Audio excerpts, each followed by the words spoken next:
If anything, we should be blaming my assistant for this dash. Well, it's too late to turn back now, I scoffed, reaching down to place a hand on my stomach. I'm keeping this baby. There's not a chance in hell I'm giving it up. I waited way too long for this to happen, so I trailed off, racking through my brain for any solutions to this strange problem. I'll pay you then. You can call yourself the father of this baby, but at the end of the day, this baby is mine. You get the label and none of the responsibility, and I get to keep the child.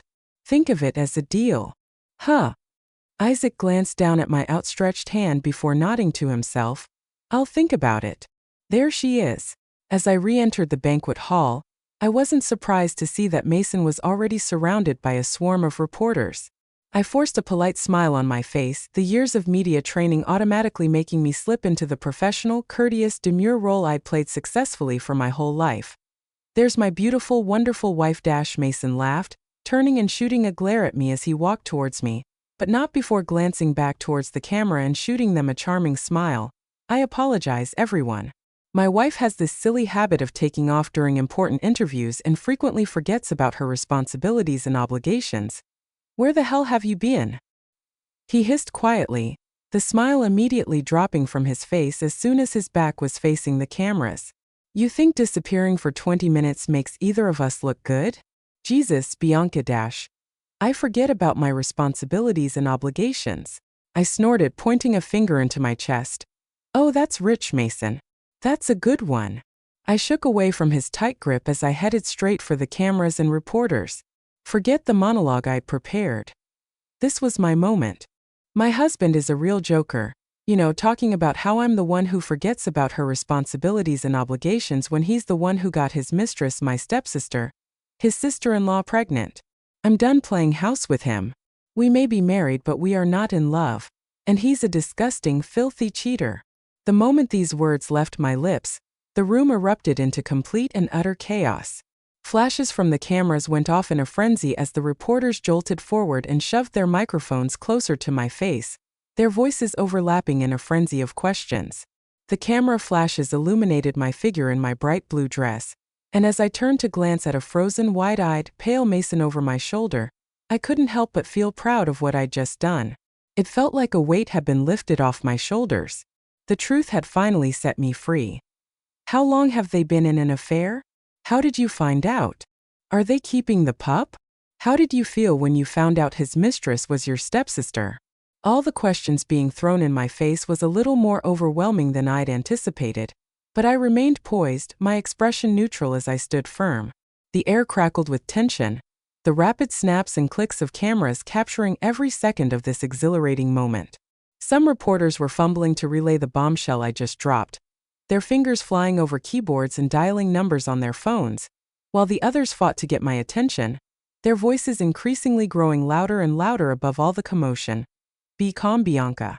Calm, collected, and completely in control. I let out a breath, smoothing my dress down before raising a hand. I thank each and every one of you for coming out tonight to such an important event. I understand everyone may have questions, but the only thing I'll say for now is that a divorce between Mason and I is in the works. My eyes flickered to Isaac, who stood behind the swarm of reporters with an unusually devil-may-care expression on his face, waving at me cheerfully when our eyes met. I couldn't help but scoff lightly. In the very few times we'd interacted, I couldn't help but find him a little quirky. Bianca, come to my office immediately.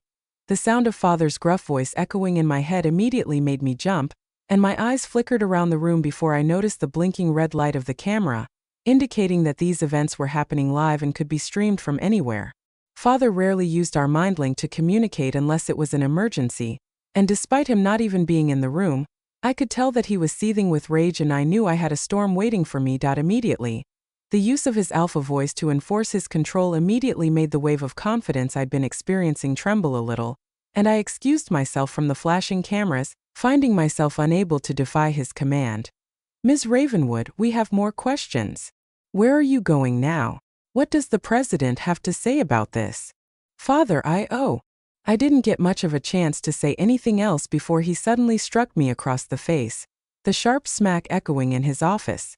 I gasped, stumbling backwards at the contact. You! I cupped my cheek, eyes wide and trembling as I process what the hell just happened. This wasn't the first time father had scolded me for something, but this was certainly the first time he'd hit me. You have no idea how disappointed I am in you, and you have no idea how deeply disappointing of a woman you've grown up to be. Father spoke slowly, his hand slowly lowering back to his side. Your mother is probably rolling in her grave as we speak.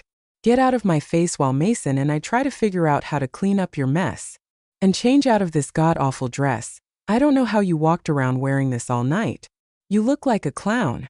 When grandmother passed, you took your new Luna to her funeral, and I didn't express my disappointment. I laughed bitterly, turning to look back at my father and trying to ignore the painful stinging of my warm flesh. How dare he bring up mother in a moment like this? You always reserve the best for Vera, because she's your little princess, and I've never shown you I've been disappointed by that.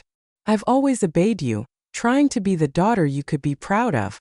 For all these years, not once have I done something for myself, but you've never given me a single word of praise that you've given Vera. I thought you were stricter with me because at least you cared about me. After Mason and Vera betrayed me, you betrayed me too. I'm the one who's disappointed in all of you. I will no longer be your little political puppet. I sniffled, reaching up to wipe at my wet eyes, my tears a result of all this pent-up rage I'd been storing away my whole life. And guess what? I'm pregnant. And the father of my pup isn't Mason. The only thing I'm planning to do with Mason is divorce him. I looked over at Mason, who could only shake his head at me. You watch your mouth, Bianca. Father practically roared, but I stood my ground as the two of us stared each other down. I'm going to have you locked in your room to think about what you've done. And the first thing we're going to do after you have your head screwed on straight again is go right to the abortion clinic. I'm going to give you one chance to apologize to me, to Mason, to Vera dash. Oh, over my dead body. Whoa dash. Just then, an unexpected voice broke up the tense atmosphere, and I turned to see Isaac enter the room while slowly clapping. My bad, I thought this was the washroom. You know, this is all great stuff for TV. Are you sure we shouldn't have the cameras in here? I've never seen such an exciting drama before. Who the hell are you? Mason suddenly spoke up before round the desk to grab the phone and dial for the guards. Yes, we're in the president's office. I need someone to come and throw a completely unrelated man out and escort him away dash. No, this is dash. Father reached over and forced Mason to put the phone down before letting out a nervous chuckle, reaching up to adjust the collar of his shirt. Mason, perhaps you've had one too much to drink tonight. Are you forgetting who this is? Prince Thorn, so sorry you had to walk in on some family business. If you need the washroom, I can have someone escort you there right away. I hope you've enjoyed yourself at our banquet so far. I apologize that I haven't had a chance to speak with you at all tonight. Is there a particular reason why you're here? Thorn. I muttered to myself, the surname oddly familiar as it rolled off my tongue. I jumped when Isaac suddenly appeared by my side, looping his arm around my waist and pulling me close to him. I looked over at him with wide eyes, wondering what the hell he was doing with this sudden public display of affection. Isaac smiled down at me, giving the side of my waist a little squeeze before turning to face a very flustered-looking father, and Mason. It was at this moment that I realized who the man was standing by my side. Isaac wasn't just any alpha. Isaac, or Prince Thorn, was the rumored Leakin prince. Oh God! I swallowed thickly, looking down at my own stomach. I was pregnant with the Leakin prince's baby? Oh, nothing too crazy. Isaac hummed, the corner of his mouth lifting in a smirk. I just came here to find the mother of my pup, but from the looks of it, it seems like she's in the middle of some drama which I can't imagine is good for our baby. So why don't we all just take a breath and talk this out?